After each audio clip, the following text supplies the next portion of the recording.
welcome everybody to the first Zoom live recording on Facebook. You're the first one, you maybe don't know this, of my podcast. Or it's funny you asked, not so you think you can dance. I don't know what that is. I don't know who I am. Podcast going on. How's your quarantine, Kendra? It's good. So I'm welcoming Ashley. Ashley is, I'm just going to read a little bit about her from her bio. And a lot of it I really love. She's an educator, an entrepreneur, a mom, and a coach. And I think like no matter what your work is, when you're an entrepreneur, you're kind of all of those things as a mom, and it kind of made me laugh. But she's got 15 years of experience working in a variety of industries, and she has all kinds of clout behind her name. She's a Gallup certified strengths coach and certified in the Myers-Briggs type indicator for strengths. And I am a big junkie for personality tests, and I am a problem personality. There are no problem personalities, right? Well, you know, sometimes we become too self-aware. Yes, I live that too. I think the kids call it woke. But she's also, so you are currently a doctoral candidate. You're working on that's so amazing to me. I'm like, that's a lot of school. I barely survived beauty school. Congratulations. It's so good. At Creighton University, she's got her MS in counseling and student personnel from Minnesota State University in Mankato. And BA in textiles and apparel. So you start from the University of Northern Iowa. So you started out Northern Iowa. Sorry, I'm talking so fast. So you started out wanting to work in fashion? Yeah, I wanted to be a fashion editor, actually. So working for a magazine, doing styling, doing the writing, all sorts of things. I envisioned myself in New York City, you know, working for like Vogue or something like that. Yeah. That's why I went to beauty school. I wanted to be a beauty editor. I didn't want to do hair, and they all thought I was absolutely crazy when I told them that on the first day of beauty school. Oh, I got lots of looks in school for even saying, you know, just because writing wasn't something that was connected to fashion necessarily directly, at least at UNI, especially coming from Iowa, you know, that's not something. Yeah, that is so cool. So how did you move? So you finished your BA. So how did you move into wanting to be a counselor? That seems like such a jump. Yeah, so it's weird because my story's kind of all over when it comes to that. So originally, when I was a junior, going into my senior year, I am in a sorority. And so during that time, I was Panhellenic president, so like the governing body of sororities. And at that point, I had no idea that was like a job you could do to actually be a Greek advisor, and we didn't have one. So I was ultimately also serving as the Greek advisor and then on the hiring committee, things like that, like basically training that person when they came in. And so as I was graduating, I was like, oh, you can do that for a living. That's cool, but I'm going to use my damn degree and I'm not going back to school for anything else. Like I was done, had no intention of ever returning to school, moved to Minnesota and started working for, it was Marshall Fields at the time that transitioned into Macy's, and still volunteering for my sorority at Minnesota State Mankato, and recognized that, gosh, I was getting burnout really quickly with what I was doing. I worked in textile design, but then I moved into marketing as everything shifted to New York for Macy's, because I didn't like sitting at the computer all day just staring at the screen. I needed to be with people and doing things. And so decided it was time to make a move or be stuck in something that I was just going to be okay with for a while. And so I decided to go back to school because I liked what I was doing in my volunteer life more than I liked my job. Oh, so you followed some passion. I definitely followed my passion. It took me a while to get there, but I'm also the kind of person where if I have that kind of constantly keep coming back to something, that passion piece, then I'm like, nope, you need to go all in. So I have pretty intense focus when I really zero in on that passion, and then I do everything I can to feed it and make sure that I can live it.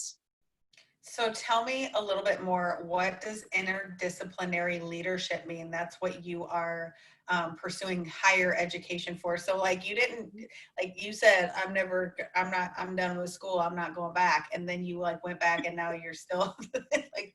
I know, I can't apparently stop. I think I have a problem. I don't know. So I went into higher education, and I think just being in that atmosphere, I never really left education then. And so I felt like I was learning and growing every day by working with the students I was working with, and I was teaching leadership. So I was before teaching leadership, I was doing like events and programming things, but always it came back to developing the students I was working with.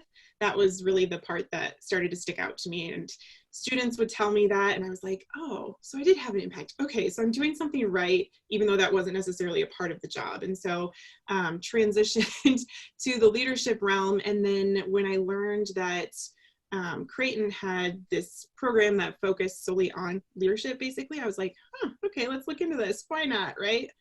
I didn't have to take the GRE. That was one of my stipulations. And it was online, so I didn't have to move. So I was like, we'll give this a try. And basically, I've had the opportunity with the leadership aspect, the interdisciplinary piece, to interact with people who come from all sorts of backgrounds. So we have a lot of physical therapy, those in that profession. Right. And then we have a lot in higher ed or K-12 education, different things like that. And so I have someone in my cohort who's working for the USDA. So I just get to interact with a lot of cool people that have really cool jobs and backgrounds. And so they're bringing their experiences now. And I'm able to be a part of those experiences through conversations and connection in that way. And, you know, I think what we're learning now is that leadership is so like being leadership, leading by example, you know, learning your lessons, taking lessons that you learned from other people, applying it to your life. Like it's really an important part of the workplace right now. It's an important part of like entrepreneurship. It's an important part of like just being a student or, you know, human being in general. I think leadership is definitely changed. I felt like it used to be a hierarchy, like this guy's the boss and these people do what they're told, and things have really been shifting. I mean, I really give the millennials credit for that. They said, no, we're not doing it your way anymore. I'm a millennial, so woo-woo. They said, okay, boomer. That's what they said. I don't really mean that. Like, I'm an Xer. I'm all for peace. That's actually what I'm going to be doing my dissertation on, is millennials that are supervising or managing baby boomers in the workplace. So no way. Yeah. I'm fascinated by generational differences, and me being a millennial, I don't like the way that we're stereotyped, though we often do play into those and live them.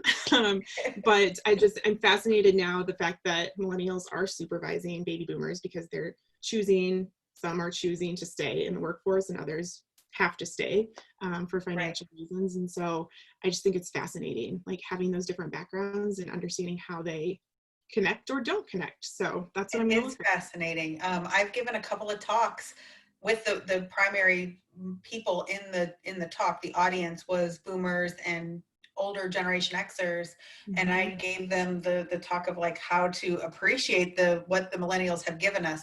And one of the things that I say is what we have to really appreciate, first of all, like we blame millennials for being like teenagers and stuff. And I'm like, no, they're a little older than that now. Like like we've all been aging, except no, we haven't.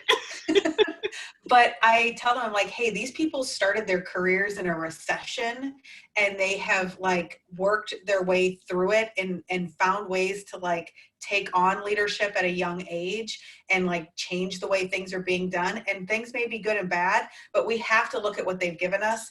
And then also avocado toast. Like, thank you. That's good. But I mean, it comes down to that for me a lot of times. But I think that we forget that every generation that started like they were all pieces of shit. Well, and that's the thing, and that's what a lot of the research shows too, is that like the stereotypes perpetuate themselves, and we have the same. So like when I am the age of a baby boomer that they are now, like I'm probably going to have those same thoughts and emotions because of where I am at in my life towards whatever the alphas, I think is what my daughter is being called. The alphas. So they're starting at the beginning of the Greek alphabet. I want that one. Right? Like, Okay, okay, cool. so speaking of your kids, I want to tell people how I even know you, or how I first knew you. And I mentioned I was going to say this before we got started because I didn't want to offend you mostly, and you laughed, so I'm assuming that means we're good. Oh But yeah. I first was like recognized you because your kids go to school with my nieces and nephew, and I've seen you, and you stand out in the crowd there. And let me just explain for those people listening, because you may be looking at her if you're watching online, if you're watching on Facebook. We've got a video going, but she's got this like cute blonde hair, and she's wearing a nice gold sweater. But usually you have some crazy hair. I Oh yeah. mean, when we're not in quarantine, crazy colored hair, shaved on the sides. You like woof it up like it's a pink haircut to Yeah. me, like Yeah. like what you'd think Pink would have. I tried that once, and I looked like Hitler, and Justin Bieber had a baby. So it wasn't for me. It's not for everyone, but For everyone. I really did try it though, and it's so funny because I'll tell people, here's the date it was. I dare you to find a picture of me on Facebook during that 2 weeks. But so the school that these kids go to is a super tiny, I mean, smallest of small, conservative Catholic school in a very, very, very small town. And not most people in this area don't have crazy pink hair. So, or whatever color your hair was be at the whatever it time. is at the time. Yeah, so when you had signed up to come to a conference, and I think Erin Sokup had kind of introduced me to what you had going on, and I was like, oh yeah, I know that chick. I've seen her at the kids' school, but I didn't know you. So how did you and your crazy hair and the like, you just kind of standing out and being who you are, end up back in Iowa and in this small community of Jessup? Gosh, so I am the child that my parents never thought would come home. Like, Jessup is my home. And my parents are like, we never thought, like, we thought you'd leave and never come back. And so because I talked about New York, I talked about traveling and doing all of these things. And when push came to shove, it was something that my husband and I decided that when we had kids, we really wanted to be back home. I grew up going to grandma's versus going to daycare. And so I just couldn't envision that life, especially, I mean, the Twin Cities aren't huge, but they're big enough. And so being there, I liked all the experiences I was able to have, but I also just didn't find that sense of community. And and maybe it's because I like to stand out that I like the small town. I don't know. But I went to the school that you're referring to. And so I always have stood out in that way. I've always had to find ways to like put my own twist on things. I mean, rocking the plaid uniform skirt and the polo like wasn't really my thing. And so finding crazy socks or weird things to do to my hair, fun stuff, accessorizing. And so, yeah, I mean, we just decided that when we had kids, we wanted to be back home. And so it's home. That's cool. I always love when I see people stand out to be themselves, because I think it's not only like freeing to you as a person, but it shows everybody else that you don't have to fit in a box in order to like be a part of something. And I guess it doesn't set you apart from like criticism. Like, you still may be criticized or people may give you a side look, but like somebody is being inspired and you're being looked up to because I know those kids are like, that mom's cool with her hair, like it gives them, I don't know, a great example that they can do and be what they want to, whether it's with their hair or whatever that happens to be. So I always love that. And I'm not as expressive with my hair. Well, no, I cut my hair off into a short pixie cut. And as you know, when you do that, people tell you things. Oh, for sure. There are a lot of assumptions made about you. There's a lot of judgment. And that's something that I grew up with, because on out of uniform days and things like that, I would wear what I wanted to wear. And then 2 years later, people would be wearing the same thing and it was okay. And like, I remember vividly one guy who at one point, I think it was like in 8th grade, maybe 7th grade. And he was like, gosh, do you have batteries for that shirt? And I was like, dude. And so, things like that. And so it can be really challenging standing out in that way. But like you said, I hope it's setting an example, especially for my daughter, to be herself and really own that and do what you want to be doing, not what everyone else thinks you should be doing. Yeah, well, you know, that example to your kids is huge. How many kids do you have? Just one.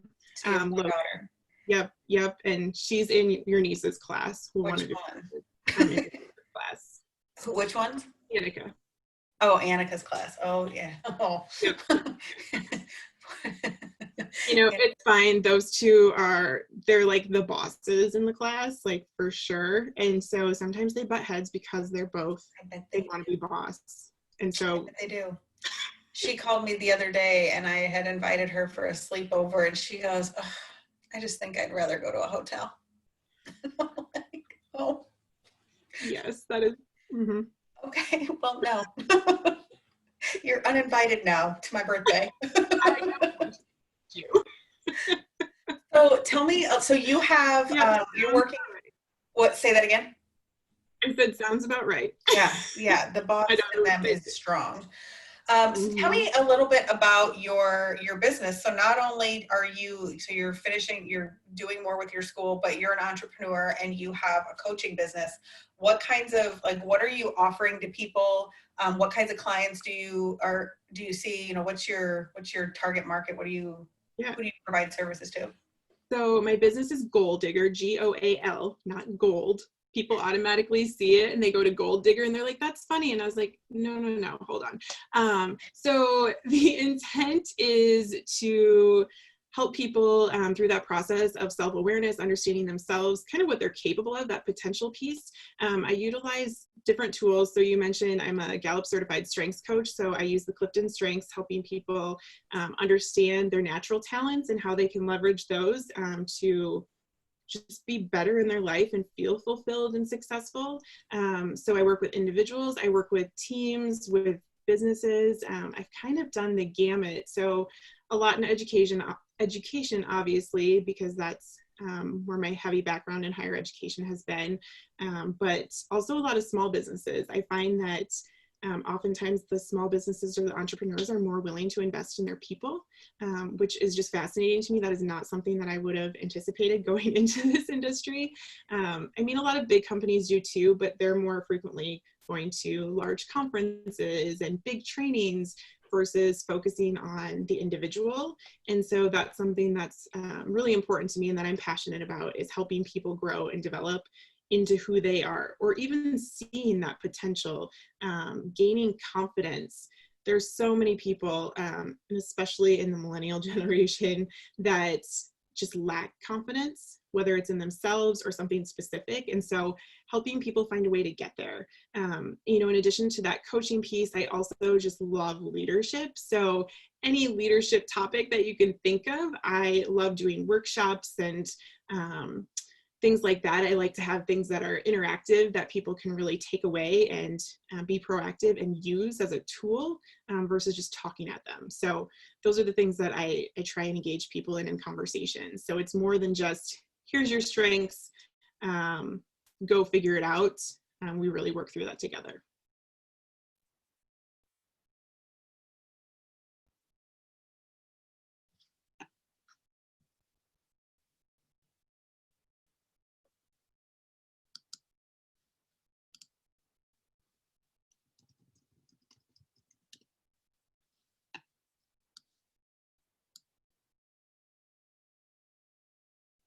Unmute. There you go. Can you hear me now? Oh, yeah. There we go. All right. Hold on one second. My computer just decided to shut off. So that was good. But I think we're still live on Facebook. It looks like we're live on my end. So I'll find out because my computer just turned back on. But when I froze, it said you were talking about how you're doing workshops. Yeah, so I also offer different workshops that focus on different leadership topics. So it might be confidence building, it might be, team building types of things. It depends on what people need and are looking to grow and develop in. So I've been offering during quarantine just a way to get some people together and have conversations. I call them leadership lifestyle lifts. And so it's, just a quick hour on Zoom where we focus on a specific topic. So one person had, commented that they would really like to learn about communication and how to be more effective in that with teams and different people. And so we focused on that for an hour. one time it was just building connection and community, because I think that that's really the first step in leadership. We have to learn to rely on other people, and we don't do that enough. I don't do that enough. I suck at it, but I'm preaching it, right? Isn't that how it kind of works? So just what's your primary strength in the Gallup's? My number one is futuristic. So my top 5, I have futuristic, strategic, significance, command, and competition. And then communication is my number 6. So just being able to be realistic with people, and, you know, in turn, I have to be realistic with myself, which I most often am. You know, we're our own worst critics. And so often teaching things to other people is where I have those moments of, oh crap, yep, that's me. I'm using myself as an example right now, you know? And so then that's when I look at myself and say, okay, we need to make a change. We need to move forward. How are we going to do this? Yeah.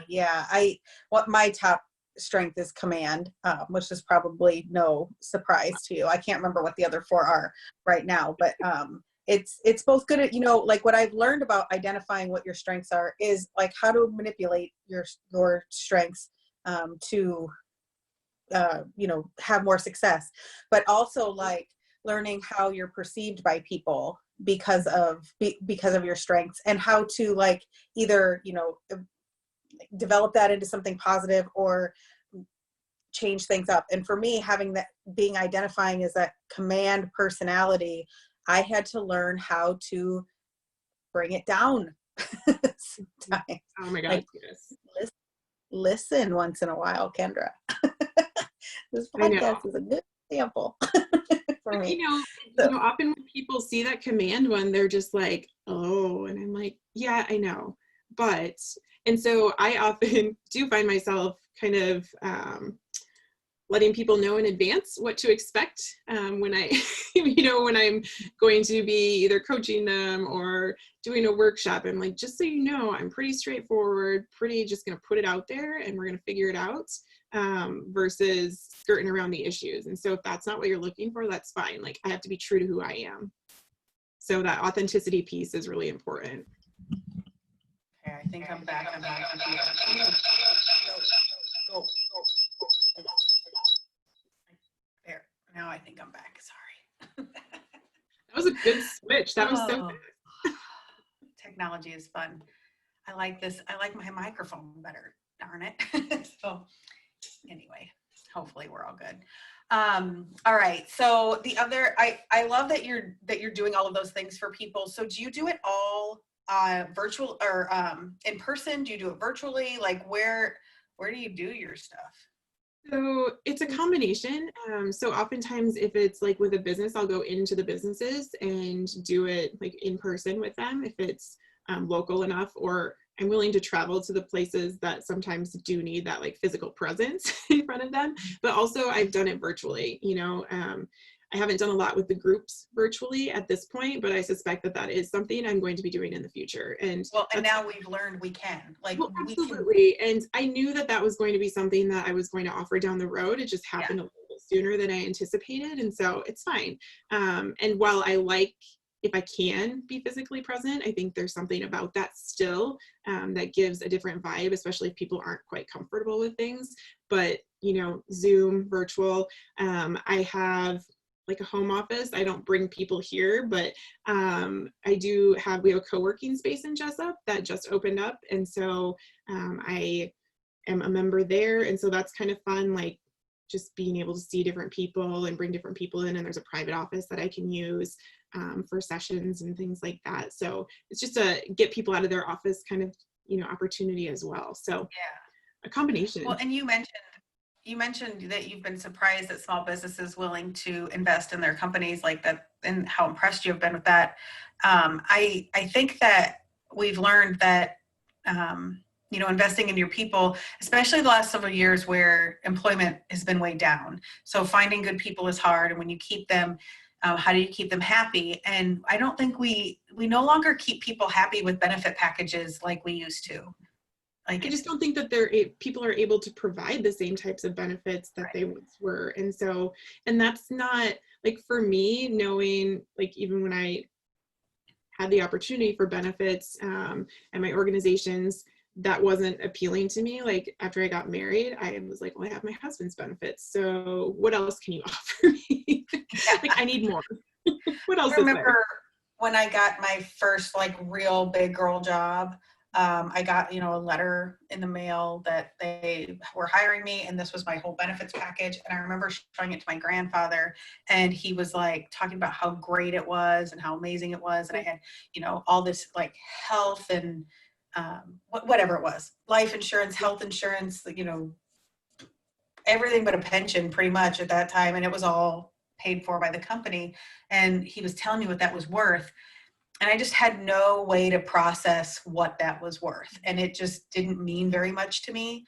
And I think you're right. That's, it's just not, they can't offer those same things that they could then. I mean, back then I had $10 copays and I don't know, $200 deductible for the year or something ridiculous. It was just not the same. Well, I think it's just an expectation now that you're going to get some kind of package like that, but it's like, what's going to set this offer apart from a different offer that you might get? Right. Yeah. So what are you, when you're helping different people and and individuals, like, what do you love the most about your job and like bringing, like what gives you the most joy? Is it like helping people discover things they didn't know, or what is it that really gets you excited? Yeah. Apparently I'm easily excited. So even just going into the setting and having the conversation with someone, that they're willing to listen and to engage in the conversation. So it's not just me talking at them, but they're willing to share something. I think I learned that from my journalism background, that I also have to share things and be vulnerable so that they'll be vulnerable. And so when they have those moments of vulnerability, and they might not know me from anyone else off the street in that moment, but if they're willing to share it, then I know that we're getting somewhere, we're starting to connect. Or if I see a change or just a moment where they just stop and they're like, huh, gosh, that explains so much. Like it clicks. Like no one has ever been able to get to that point with them where they understand why they are the way they are, or why their behaviors bother someone, or why like something that they just do automatically is valuable or important, but they don't recognize those things. And so being able to help them through that, even if they're the ones that came to that conclusion in the end, like I don't care who, I want them to have that moment. And so I just love that. Like I'm so energized when I leave those sessions and I'm like, yes, okay, that was awesome. And then I'm hyper and can't wind down. And that'll stick with them for a long time. And I think that from working, probably, I'm sure you have this experience, but working with students, and I know I have kids that are becoming teenagers. I mean, I can tell them until I'm blue in the face, but when you hear it from an unbiased third party, it lands different. So I think it's like, why? How do you know that about me, or why do you know that about me? And it's like, well, it seems obvious, right? But when you're so used to being able to just do something naturally and no one's ever pointed it out as special or different, it just creates a totally different moment. And especially, I see that with leadership opportunities now that schools are starting to provide for like younger kids too, like helping them with that self-awareness piece at that age is so valuable, because then they have something to hold on to, like, oh yeah, this is who I am, and it's okay to own that and for that to be me, even though it's different than what they have. Yeah, I've got my daughter embracing two things, and I'm creating a monster. And one is her weirdness, and the other is her big butt. And absolutely. Hey, not everyone has that, right? Like, own it, but I need you to sometimes tone it down. When you walk through a living room and your dad's right there, like maybe don't do that to his soul. Right. He takes that differently. It's hard to explain. I mean, that's building that confidence in her, right? So that she can be and own who she is, which it's so frustrating when I see, like, especially young girls that just don't have that confidence in them because of experiences, or where they have been mirroring essentially someone else that they know that isn't confident in those same things. And so Yeah. I try to be very aware of that, especially having a young daughter too. That's what I was just going to say. I mean, you really fed into what my next question was, like, pressure's on, mom. Like, how do you use the things that you know now to influence your daughter? Like, that, do you feel like, oh my gosh, this is sometimes the weight of the world. Like, I want her to feel every confidence to go out, but yet understand, the world isn't sunshine and rainbows all the time. And it's such a balancing act, right? Oh my gosh, it is. And it's scary because it's like, oh my gosh, what if I ruin her? Like, it's my fault, right? What did I say at that moment that, caused that? And so, yeah, there's a lot of pressure there. And especially when I tell people that I work in leadership, they're like, oh, I'm like, well, I'm not perfect. I can't do everything right all the time, but I have to do what I can and what I know is right. So following my values and who I am and instilling that hopefully in my daughter. And we have real conversations. So I know some people will kind of skirt around issues or topics of conversation. And I find that, like, even if my husband's kind of like, ooh, I'm still like, nope, we need to talk about this. She needs to understand, even if she doesn't fully understand it, I need to know that I've had that conversation with her. So even, sheltering that, I can't shelter her from everything. And so I'm not going to pretend like I can. So even when, COVID came out through, it was like, nope, you need to understand the reality of this and what potential there is. And so whether that's right or wrong, that's my way. And so I'm not going to change that just because someone else doesn't agree with it. I guess we'll ask her therapist when she's 30. I know, right? Sometimes I tell my kids, I'm like, I want to make sure you get every dime out of the therapy you're going to need. But, if she's confident enough to share that, great.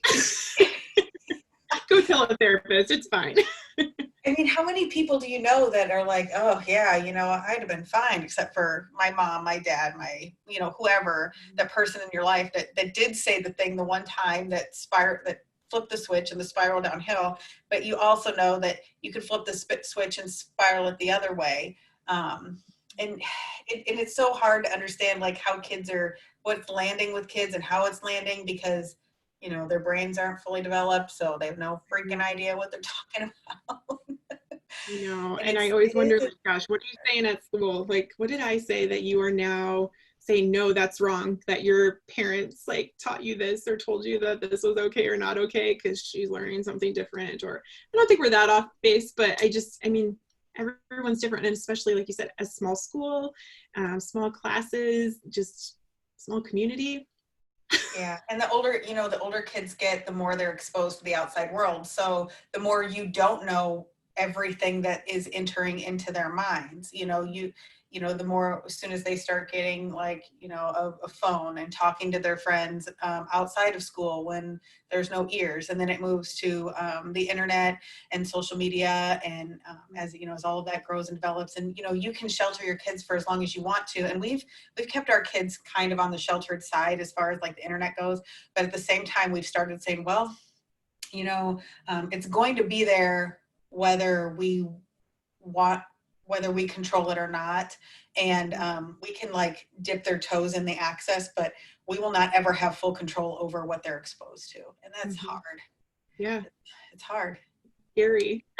So I think that's why, though, I have that approach of kind of let's just put it out there. Let's talk about it. And I also want her to be able to, and maybe every mom says this, but I want her to come to me if she doesn't understand something or has a question about it or whatever, versus trying to learn something that's not accurate or I don't know, because there's just so much crap out there and I can't even filter it, right? And so your input starts to equal your output, and I think that's a problem that a lot of us have. Social media is great sometimes, but then other times I'm like, why am I reading this? It's just making me angry, it's making me sad, whatever, So we just had that conversation with my girls. They're just now getting onto their first social media accounts, and I'm like, don't fill your head full of things that upset you or make you feel lesser than, but they are. I know I did it. I had Teen Magazine. And we all are always comparing to something or someone.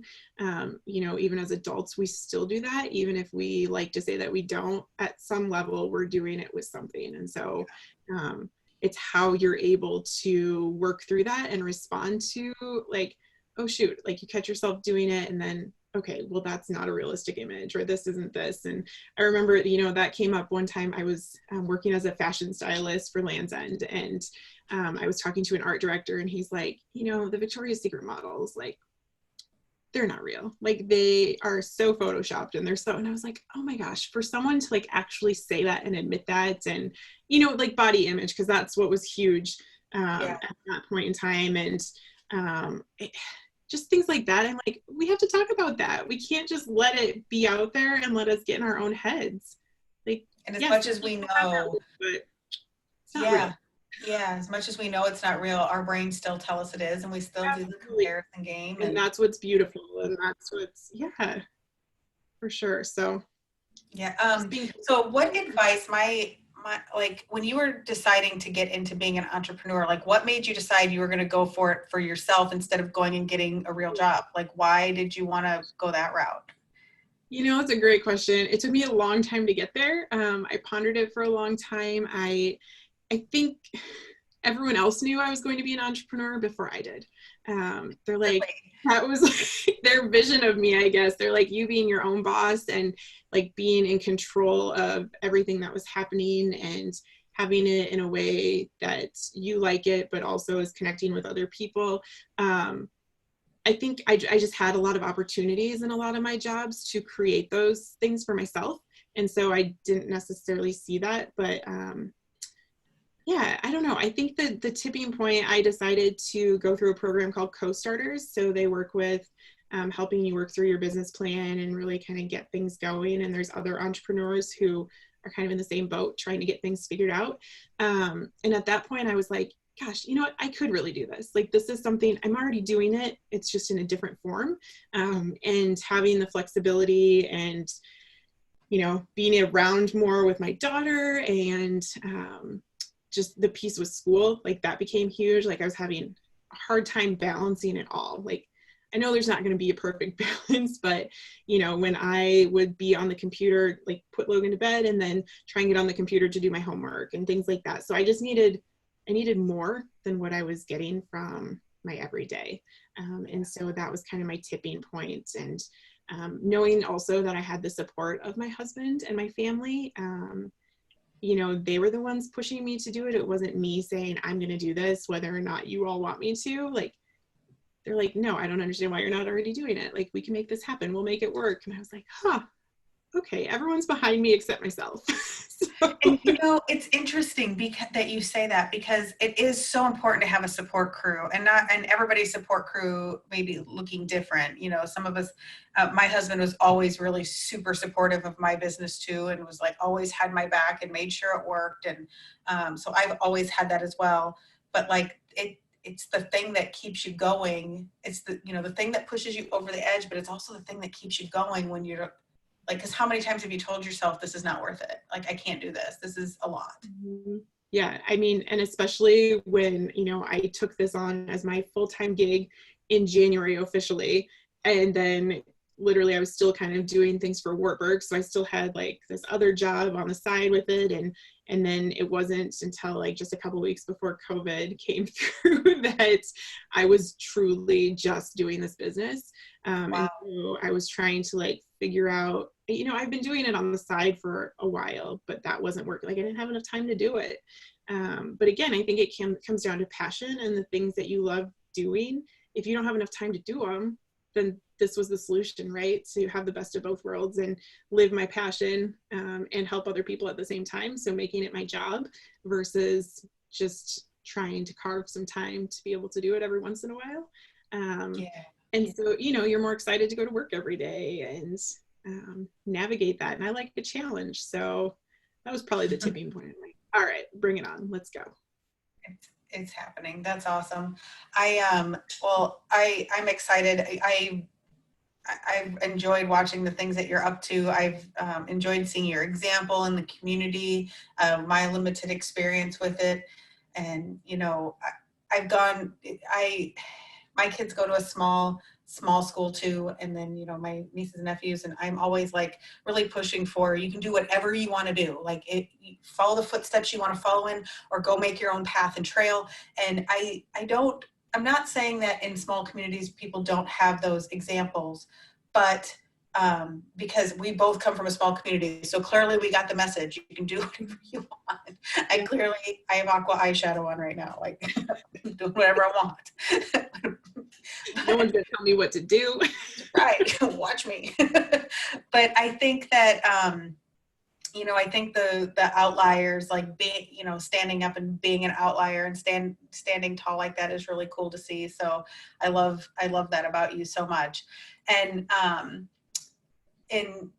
you'll be at U conferences. We kind of have a surprise with you at U conferences. We haven't made a lot of announcements about what you and a couple of other people are doing.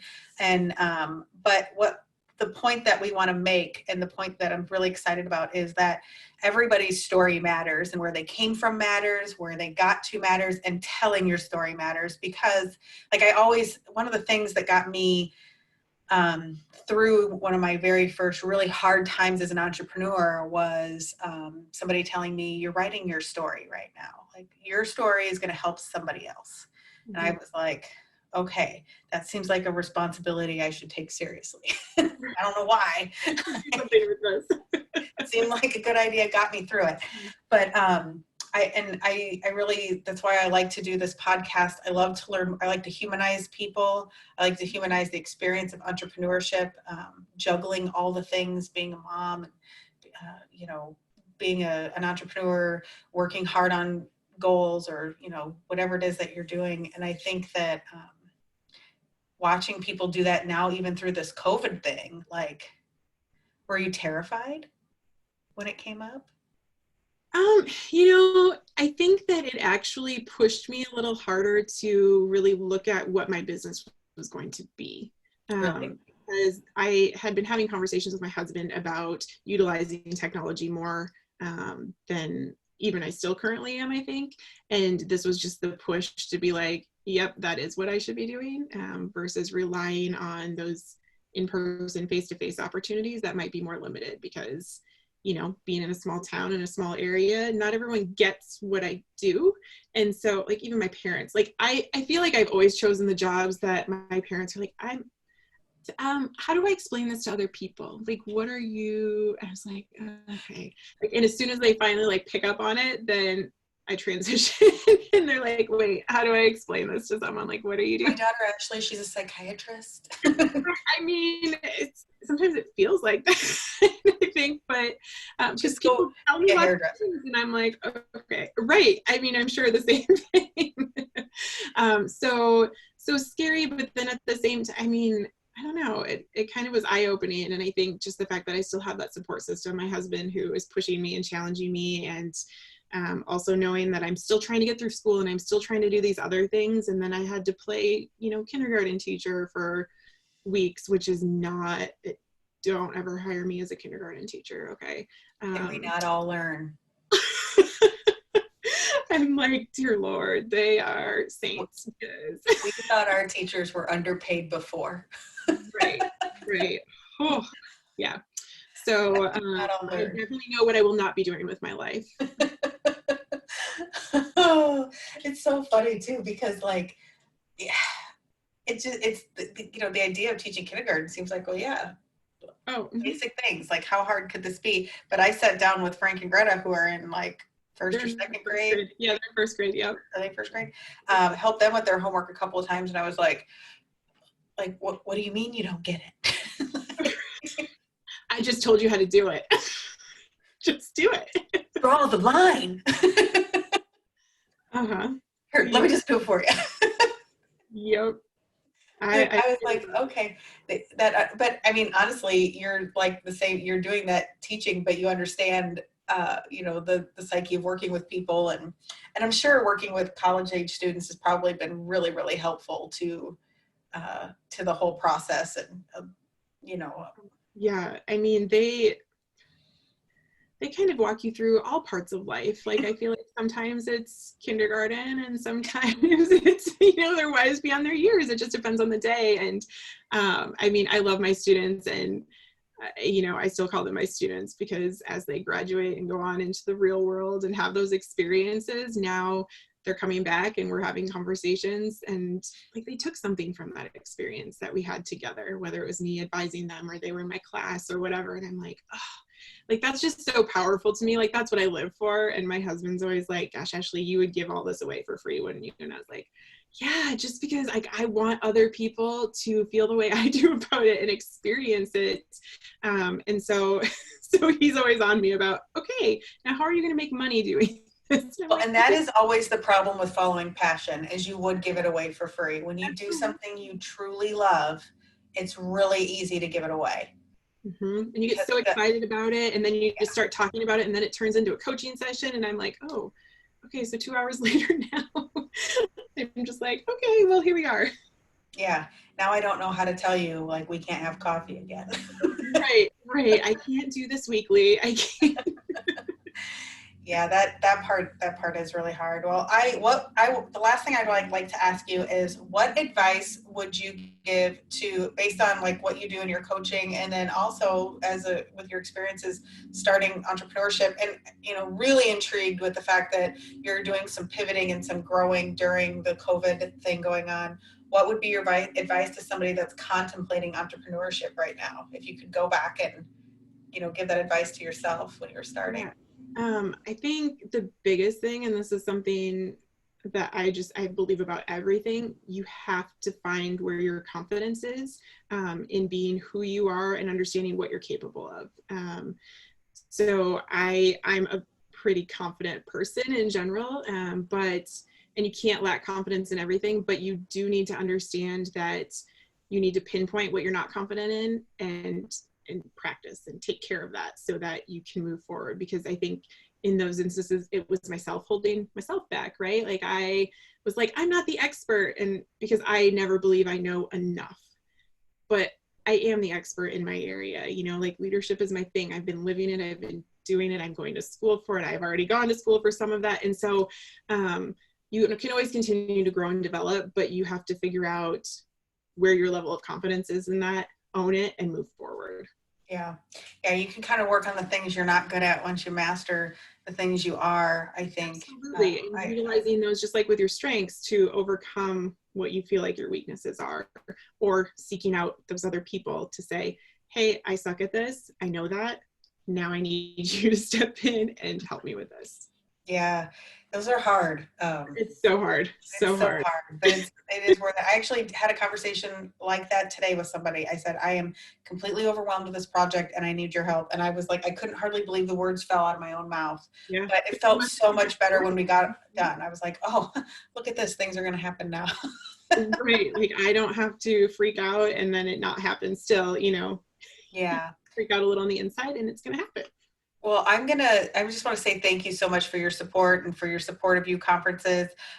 You will be speaking at our October conference in a full workshop session, but we have kind of a little surprise with you for our June session. So, you know, if you're listening and it's not June yet, make sure you get your tickets. It's not June 18th yet. And, you know, we're pivoting with all that too, moving it to a virtual conference. It's different. It's not the same, but I think that's kind of the one thing that I'm learning through this whole COVID situation, and is that like that ability to pivot and to make the most out of the situation. Like you were saying, the same with entrepreneurship. Figure out what you can find your confidence in and just roll with it. And when you can't, find people that'll help. Absolutely. And sometimes it takes you getting to that breaking point almost before you're willing to ask, or people notice and then they're like, I'm just going to do this. Okay. And so you puddle on the floor. Do you need a mop? Right. Oh, cool. Well, thank you so much for being here. It was super fun to get to know you. I'm excited for everybody else to get to know you a little bit. I'm going to turn off the live stream, and that's off. It should be off now, and stop the recording.